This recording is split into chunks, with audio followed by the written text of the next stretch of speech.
but they are so painful. She was like, दर्द हो रहा है, मगर दर्द तो नहीं हो रहा, but ये हो क्या रहा है? Cramps have actually changed. Earlier I used to get stomach cramps, now it has shifted to thighs and back. During my starting wave of period, I was literally getting period for 10 days. Flow was literally heavy. There's excessive bloating and you kind of start hating the way you see your body. People really don't talk about a lot is that your mind sort of becomes a mess. I thought I was going to die. I was so much scared. It's like, what is happening? What is going to happen to me? I'm going to die or something. What if the pain half the world lives with was never taken seriously? What if real disease was just dismissed as just your periods? This is not just questions. These are realities millions live with every single day. The educational seminars we had, they did teach us, how to wear a pad properly, but the kind of gender segregation that they had, so I feel that is very problematic. That it's normal and you're not different from anyone else. Everyone go through this. That it's just period and it's not that big of a deal. It is important to normalize conversation around menstruation. But in the process of doing so, are we overshadowing so much more that lies behind that pain? Is our pain misguided? Are women taught to ignore their pain?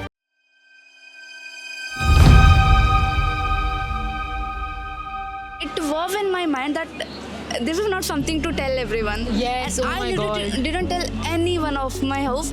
I was like this the whole day. Such less awareness, we have more research on male baldness than the menstruation. Even if someone started having irregular periods, they'll think, but they will not go to doctor. They'll think pata nahi kya ho jayega. Mental health matters, it's important for your well-being and everything, and I feel within that there is, like I said, when women are menstruating, the headspace becomes a very complicated thing. Imagine phenomena like suicidality, depression, all of that, and how much worse it would get with when your periods are happening, especially because not all periods are the same. Every woman is different, right? Of course, the males in my family, my brother, father, uncle, all of them are completely aware about it. But still, there is a little hesitation. If I need sanitary pads, I may tell my mother to bring that, but I may not tell my father. I also feel a lot of girls, including me, even when we have irregular periods, we don't visit the gynac very often. Obviously, because ignorance isn't cute. From the very first periods, many girls are told to not make a fuss about it. It is common, it happens to everyone, it is just pain. So they learn to suffer in silence.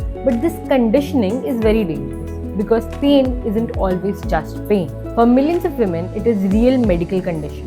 One study shows 3 out of 10 women suffer from pain severe enough that they need medical help. But most of them never seek actual help because they have learned to ignore it. So if suppose, if a person doesn't get periods, again she has to see a gynecologist. It could be a hormonal imbalance, just like PCOS, where you don't get your periods. But then if we give some medicines, investigate and find out whether it is approaching menopause, that's called ovarian aging, or what is happening. PCOS, PCOD, these are same terminologies. It is actually called polycystic ovarian syndrome.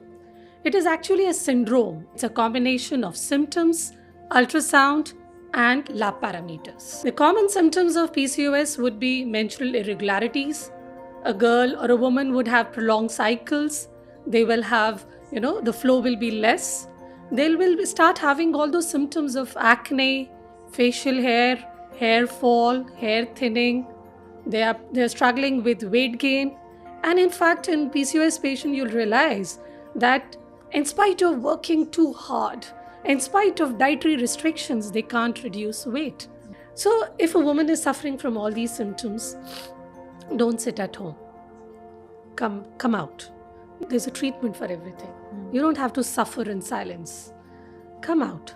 Speak to your doctor. The lifestyle is not managed. If she continues to gain weight, if she misses her period more frequently, if she doesn't get her periods every 2 months, then later on she's at risk of diabetes, high blood pressure, heart problems, and endometrial cancer, that is uterine cancer, cancer of the uterus.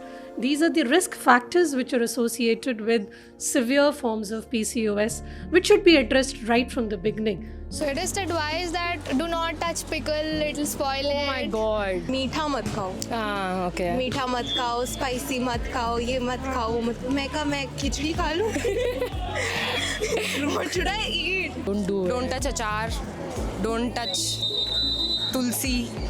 Don't go to mandir. She was like, "Ki, okay, in my house, we don't usually, like, during periods, we don't go to kitchen, we don't sleep on bed, we sleep on floor. Oh, that And she's really is. okay with it because it's so much internalized. Yes. No, I remember this one term that they used, sex attraction, that I've never come across ever in my life. That you don't have to be very near to the opposite gender during your periods. And I used to think, oh, does that even exist? Don't eat achar. Chawal. We do need to talk about the myths concerning, as you said, right? Don't eat pickles, don't eat curd, don't do this, don't do that. But that doesn't necessarily affect how your periods come or how they affect your body. That doesn't necessarily affect your body, right? But a lot of people go their whole lives doing this and still face problems at the end. So what's the point of that? Generations of myths and taboo around women's health replace real science. And if the problem is never discussed, women stay undiagnosed and unaware of the real problem behind their pain. You know, because PCOS is associated with a lot of emotional problems also, you know. There is weight gain, there's facial hair, they don't go out, they feel depressed. You need a lot of psychological counseling with them, and you have to treat all the symptoms, whatever they are having. Yeah. So besides lifestyle, it has to be treated with proper medicines, you know. So that it's actually a multidisciplinary team approach, which requires a gynecologist, which requires a skin specialist, which requires a psychologist, and sometimes a psychiatrist also. Women think their pain is normal because the society taught them so. But this pain is not a personality trait. This is a way of your body giving you a medical signal, and this signal should not be ignored. This misguided pain needs the right direction. Zip it. I don't want your advice.